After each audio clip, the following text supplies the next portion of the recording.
كتبدا قصة الفيلم على البنكة اللي دخلوا ليه هاد المساخيط باش يسرقوه، اللي منهم هاد خونا اللي سميتو هيرو كيبان محيح ومفرعن ومنوض الروينه في البنكة وكيطلب باش تا واحد ما يتحرك من بلاصتو، وفي نفس الوقت كيبان لينا هاد الكتكوت اللينيه ما جاب خبار للدنيا وكيضحك وكيمد ليهم في الحلوه، ولكن كنشوفوا مساخيط ما فيهم ثقه، وكنشوفوا الموظفه جبدات الفلوس وتمدها للعصابه. وهنا انتقل الحدث لواحد المدينه في اليابان اللي كيبان لينا محكومه على شي مافيوزي خانز فلوس اللي حول هاد المدينه للعصور الوسطى، كيعيشوا على الطريقه اليابانيه القديمه، ولكن المدينه كتبان لينا نقيه وزوينه الا خونا اللي حاكمها رجع الشعب ديالها للعابي. اما البنات خلاص العيشه ديالهم بحال السجن اللي دخلت ليها ما تخرج. وهنا كنشوفوا هاد البنت اللي سميتها سوزي كتحاول تعاون هاد ثلاثه البنات باش يهربوا، وغتغفل الحارس وتصفر ليهم، وقدروا البنات يسلتوا ويخرجوا من هاد المدينه العجيبه. كنشوفوا طلعوا في السياره، وهنا غديماري السياره هاد البنت اللي سميتها بارنيس، ولكن الغريب والصدمه هاد الشيء كان مجرد حلم، وهي تفيق تلقى راسها في واحد الغرفه اللي مخيفه وما تفهم تا وزه. وملي غتخرج من الباب غتبان ليها واحد الساحه اللي فيها شي اشكال ديال الناس اللي غرابي، وهما كيشوفوا في واحد الساعه اللي ما كدورش، وهي تهزها في الغوات ولكن تا واحد ما مسوق ليه. وهنا انتقل الحدث للمدينه العجيبه اليابانيه، وكنشوفوا كاين فيها خونا هيرو محكوم عليه بالسجن تحت الارض على قبل السرقه ديال البنكه، وكنشوفوا جايين عنده الحراس يخرجوه للساحه باش يتلاقى بالزعيم ديالهم. وكنشوفوا الزعيم وهو مسركل في وسط المدينه ومدور عليه البنات من القن للقن، وهنا غيوقف مع هيرو في وسط الساحه وكيتهموا بالسرقه والقتل والعنف وبزاف ديال المناطق. وكنشوفوا خونا هيرو غير كيسمع ويفكر، وانطق الزعيم قال ليه غنعطيك مهمه، الا نجحتي فيها غنطلق سراحك، والا جاب الله خسرتي فيها دبر راسك. وقال ليه الزعيم المهمه ديالك تلقى ليا الحفيده ديالي اللي سميتها بارنيس وفي اقرب وقت، حيت خرجت من المدينه وغبر ليها الاثار، وسلموا ليه هاد الجاكيطه، والجاكيطه عامره بالقنابل. وملي لبسها هيرو قال ليه الزعيم بلا ما تحاول تحلها، راه اي طريقه تحاول تحيد بها الجاكيط راه غتفرقع لجدك راس. وسلم ليه الصوره ديال بارنيس وقال ليه عندك مهله ديال 5 ايام، الا ما سمعت صوتها في الجهاز اللي في الجاكيط غير جري وسط الغابه وتفرقع ليا مع راسك. ولكن هيرو راسو قاسح رفض هاد الشيء ونوضها مع الرجال ديالو بالمضاربه، ضرب واحد زاد الثاني وخرج ليه هاد خونا اللي عنده مع الدق،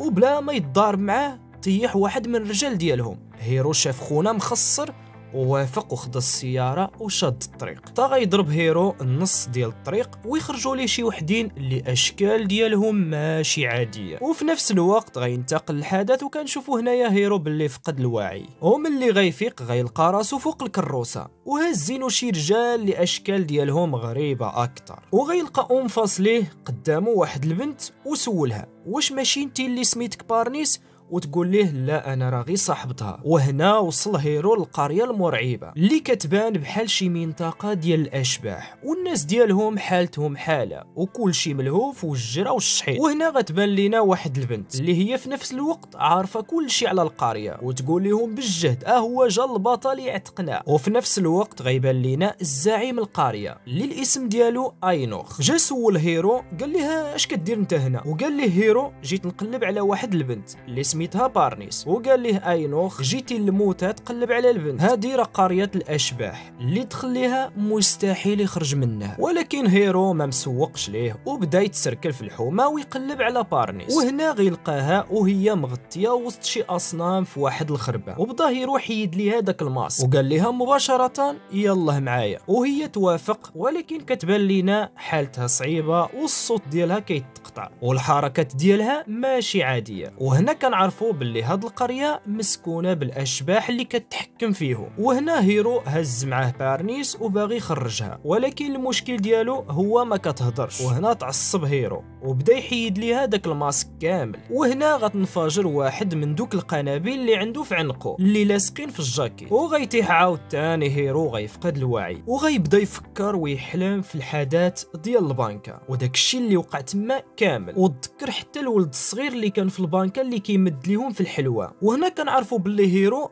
داك النهار في البنكه راه كان باغي يعتق داك الولد من صاحبو المسخوط اللي كان باغي يتيري فيه بالسلاح، حيت كنشوفوا داك المسخوط صاحبو كان جبد السلاح وكيتيري في كل شيء، ولكن حاول باش يعتق داك الدري ولكن حتى هو جات فيه الضربه. وهنا هيرو ملي شاف صاحبو قتل الولد ونوضها معاه وخلى الموضوع ديال السرقه، ولكن المسخوط صاحبو ما بغاش يوقف وبدا غير كيتيري في الناس، ضرب في هذا عاود في هذا حتى خرجوا على برا للبنكه، وغيتيري في هاد السيده هي وبنتها. السيده ماتت ولكن البنت قاست غير في الرجل. وهنا كنشوفوا الزعيم الاول ديال المدينه جا مباشره باش ياخذ ديك البنت اللي تصابت في الرجل، وهنا غيعرف هيرو باللي داك البنت هي بارنيس، وغيفيق من الحلمه وغيلقى بارنيس حداه وغينوض عندها ويطلب منها السماحه على هاد الحاله اللي وصلت ليه بسبابه، ووعدها انها غيساعدها حتى تخرج من هاد الروينه والمحنه. وفجاه كيبانوا لينا هاد الناس اللي بحال الزومبي جايين قاصدين هيرو وهجموا عليه، ولكن في نفس اللحظه غتفرقع قنبلات ثانيه من الجاكيت، وهنا غيطيح هيرو وغيغيب هو وبارنيس، وغيلقاو راسهم وسط الساحه اللي كانت فيها بارنيس ملي فاقت في ديك الغرفه المرعبه. وهنا كتبان لينا البنت اللي كتعرف الصغيره والكبيره على المدينه،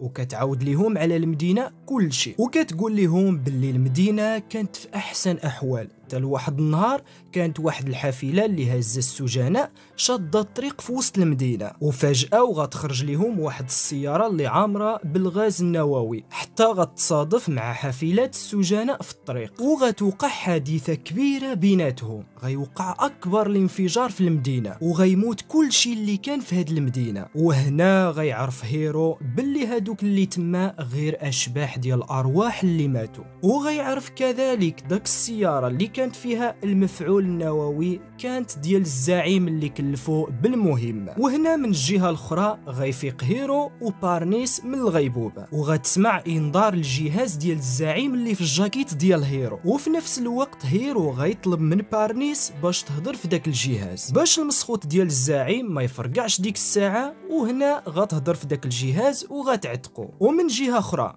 كنشوفوا بارنيس رجعت للمدينه ديال الاشباح وتقول لهم باللي قدرات تعرف الحقيقه، وكنشوفوا كذلك هيرو جاي من موراها وغيقول لهم انا راه مستعد باش نساعدكم في هاد المحنه. وهنا انتقل الحدث اليابان اللي فيها الزعيم وهو منشط وسكران، وكيتسنى في بارنيس فوقاش دخل من الباب، ولكن كيبان ليه باللي بارنيس تعطلات وبدا يطلع ليه الدم. وفي نفس الوقت الرجال ديال الزعيم جابوا ليه واحد البنت اللي كانت صاحبة بارنيس، ومشى عندها وقال ليها انت هي اللي هربتي بارنيس، وهي تقول ليه لا راه هي اللي هربات راسها، ولكن الزعيم ما سمعش ليها وامر مقاتل سيجور باش يصفيها ليها، وفعلا تخلص منها قدام امات البنات اللي حاضرين تما. ومن جهه اخرى كنشوفوا واحد من رجال الزعيم مسالي قبو وجاي يتعدى على البنات اللي في السجن. ومن جهه الثانيه في داك السجن كاين الاخت ديال مقاتل سيجور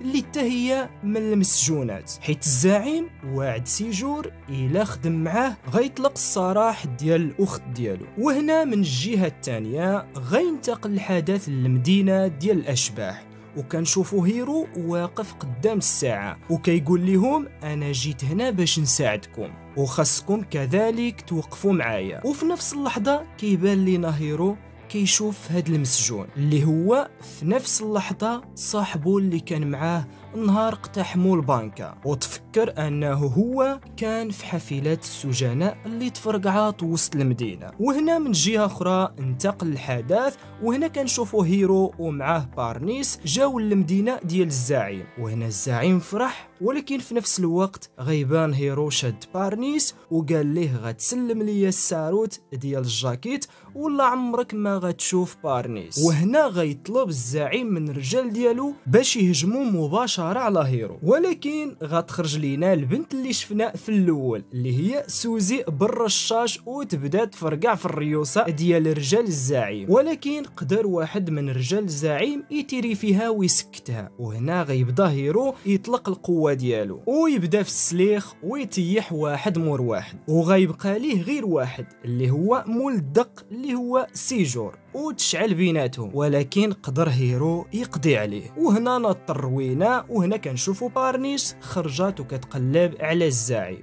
وتلقاه في واحد اللحظه وتفكر داكشي اللي دوز عليها كامل، وغتبقى تيري فيه مباشرة تا يتقاضى السلاح. وكنشوفوا واحد المفاجأة، ملي مات الزعيم رجعات الحياة للناس، وحتى الساعة اللي كانت واقفة ولات كدور وفي نفس الوقت غتنفجر. ومن جهة أخرى حتى الأرواح اللي كانوا تحولوا للأشباح ولاو للطبيعة ديالهم.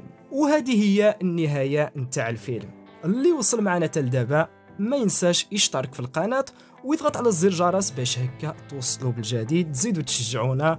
راه غاديين وكنعطيو لكم في الافلام، كنختار لكم الافلام اللي كيكونوا زوينين وفيهم يعني الاحداث والدراما والاكشن. وكنشكركم على اللايكات اللي كتخليو ليا في الفيديوهات اللي يلاه بديت كنلوح في هذا الشيء ديال ملخصات الافلام. نتمنى لكم كل خير، نتلاقاو في فيديو مقبل، والسلام عليكم ورحمة الله وبركاته.